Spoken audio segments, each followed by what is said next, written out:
भजन संहिता 41 का 1, 2, 3 पद। क्या ही धन है वह जो कंगाल की शुद्धि रखता है। विपत्ति के दिन यहोवा उसको बचाएगा।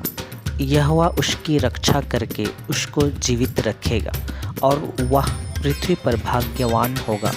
तू उसको शत्रुओं की इच्छा पर ना छोड़। जब वह व्याधि के मारे शैया पर पड़ा हो तब यहोवा उसे संभालेगा। तू रोग में उसके पूरे बिछौने को उलटकर ठीक करेगा। तो इसमें पहला पद में लिखा है, क्या ही धन है वह जो कंगाल की शुद्धि रखता है। क्या ही धन है वह व्यक्ति जो कंगाल की शुद्धि रखता है। तो यहाँ पर कंगाल को शुद्धि रखने वाला एक व्यक्ति है। जो व्यक्ति है और कौन है? जो वचन पर चलता है वही धन्य व्यक्ति है। वचन पर चलता है और दूसरों के लिए प्रेयर करता है, अपने लिए प्रेयर करता है और सबके लिए प्रेयर करता है। चिंता करता है कि कैसे आत्मा को बचाया जाए। परमेश्वर का काम करने वाला ही यहाँ पर धन्य व्यक्ति है। और जो कंगाल कहा गया है वो कौन कंगाल है?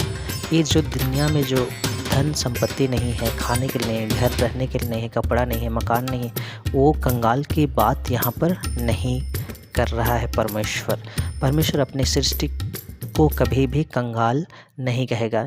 मनुष्य परमेश्वर का सृष्टि है और एक प्रेम का फल है। परमेश्वर जो प्रेम से लोगों को बनाया है, मनुष्य को बनाया है, आदम को बनाया है, हवा को बनाया है, तो अपनी रचना को, अपना सृष्टि को परमेश्वर कभी भी कंगाल नहीं कहेगा।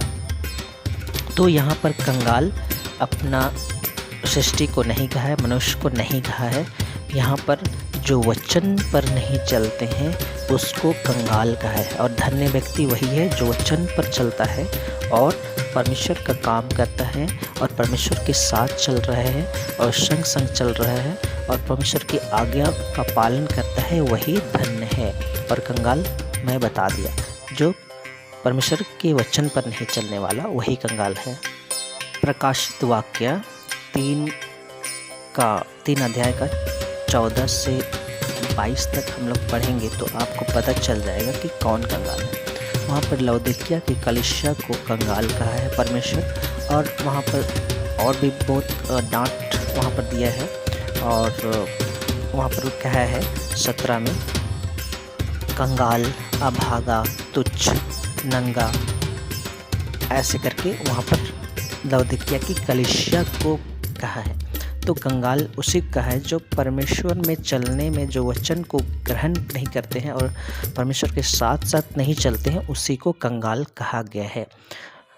और यहाँ पर धन्य व्यक्ति जो है, विपत्ति के दिन यहोवा उसको बचाएगा। इसको विपत्ति के दिन वही धन्य व्यक्ति को बचाएगा जो परमेश्वर के संग संग चल रहा है, परमेश्वर के वचन पर चल रहा है, यीशु मसीह के पीछे चल रहा है, उसी को परमेश्वर विपत्ति के दिन बचाएगा।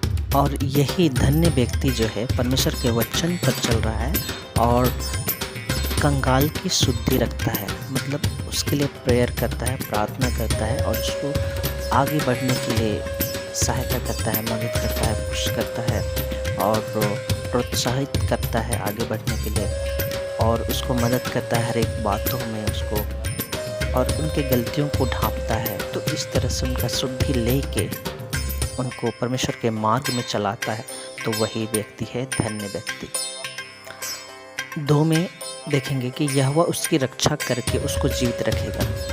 धन्य व्यक्ति को ही जो वचन पर चलता है उसी की रक्षा करेगा और उसको जीवित रखेगा और वह पृथ्वी पर भाग्यवान होगा और उसको शत्रुओं से भी छुड़ाएगा। और वो बीमारी में है तो उसको पड़े रहने नहीं देगा, मृत्यु में जाने नहीं देगा और बेड में लेटने नहीं देगा। वो परमेश्वर तुरंत उसको खड़ा करेगा क्योंकि वो धन्य व्यक्ति है, वचन पर चलने वाला है और वो बीमारी पर जाएगा ही नहीं, वो खाट पर लेटेगा ही नहीं, परमेश्वर उसको खड़ा करेगा ही।